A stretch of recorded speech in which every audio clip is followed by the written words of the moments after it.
The building owner was shouted at by the female architect. "You don't get to talk to me like that. I don't care how many buildings you've bought. This one's mine." That's what she said, in front of everyone, loud, sharp. And yeah, I think it shook the whole damn lobby. You could have heard a pin drop. The security guy looked like he was trying to disappear. The interns, frozen mid-coffee sip.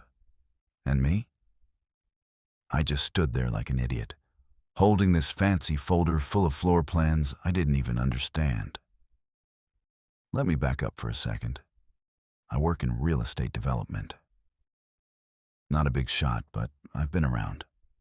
My boss, Darren McKay, he's one of those money talks kind of guys. You know the type. Walks into a room and expects everyone to stand straighter just because his watch costs more than your car. And then there was her.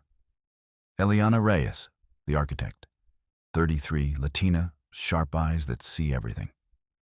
No nonsense. No smile unless she means it. I'd only met her once before that day, and even then, she didn't say much. Just nodded, looked at the blueprints, and said, "This part right here's a problem. Fix it." Anyway, that morning, Darren tried to bulldoze his way through a design change without telling her. And man, he picked the wrong woman to mess with. You ever watch someone who's completely underestimated until suddenly they're not? It was that kind of moment. So here's what happened. Darren walks in, late of course, all loud, talking over people, waving his phone like he's already bored of whatever we're here for. He points at this new rendering, says, "We're scrapping the atrium. Too expensive. Put in retail. Better ROI, just like that. No meeting, no heads up. Like Eliana was some intern who'd just color it in and smile. And Eliana? She stares at him.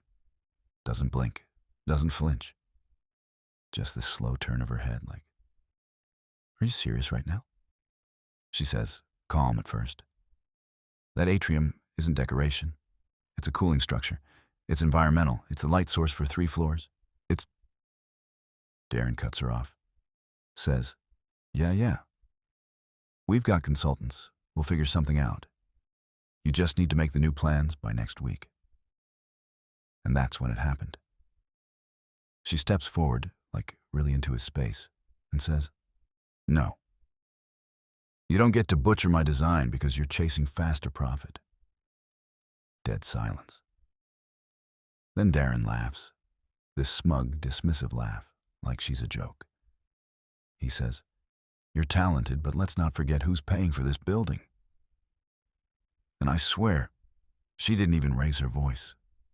But somehow it hit harder than any yell. She says, "You might own the land, but you don't own me. This building is mine. I built it from the ground up. You bought a piece of dirt. I created what's on it." And that's when he lost it, raised his voice. Threats, ego, the whole deal. But here's the thing. She didn't back down. Would you have? In that moment? So now it's full-on tense. Darren's red in the face, throwing out lines like, "You're replaceable," and "We've got a dozen firms lined up." And Eliana, she just stands there, arms crossed, like she's watching a kid throw a tantrum. Then she says something that, honestly, I still think about. She goes, "You can replace me?" "Sure, but no one else will care the way I do. You think another firm's gonna fight you on cutting corners? Or tell you when something's dangerous?" Darren's pacing now. Snaps. "Don't talk to me about danger. I've built towers in 5 cities. She cuts in, calm, dead serious. "You built profits. I build spaces where people live and breathe and trust the walls around them. You ever been in a room where someone says something so true it just stops everything?" That was it. No one moved. You could feel this weight settle. Then Darren leans in, real low, and says, "Last warning. Either get on board or get off the project. And Eliana? No hesitation. She says, then I'm off. Good luck finding someone who can salvage your half-baked vision. And she walks out. Just leaves. No folder, no goodbye. Doors swing behind her like a damn movie scene. And I'm standing there, folder in hand, watching my boss fume and realizing he has no idea what he just lost. But that wasn't even the wildest part. Because what happened after changed everything. 2 days later, we get an email.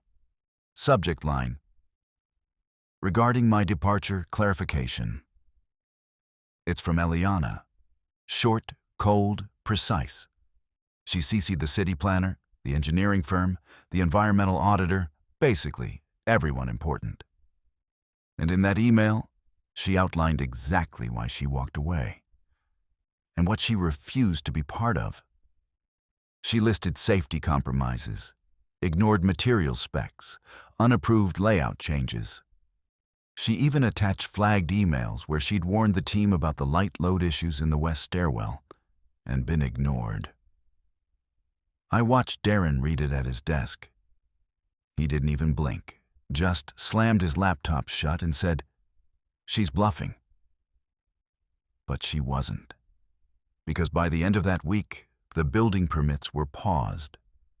Not revoked, just under review. And you don't pause a $48 million development project without real heat. City Hall got involved. Engineers started backing up her claims. Quiet at first, then louder. Turns out, when you push out the one person who actually understood the structure, you lose more than just a signature on a drawing. And get this, a junior architect from her firm quit that same week. Guess where she went? Straight to Eliana's new startup. Yeah, she launched her own firm, called it Reyes Form, and people followed her. Because here's the truth. She didn't just build buildings, she built trust. And Darren, he was about to learn what happens when you burn that down. So now it's damage control mode. Darren's calling meetings every 10 minutes, trying to patch up what's left of the project. He brings in this new guy, flashy portfolio, slick smile, swears he can reverse engineer anything. First day on site, the guy calls the mechanical ducts those silver tubes. I swear. Meanwhile, Eliana, she's quiet, publicly.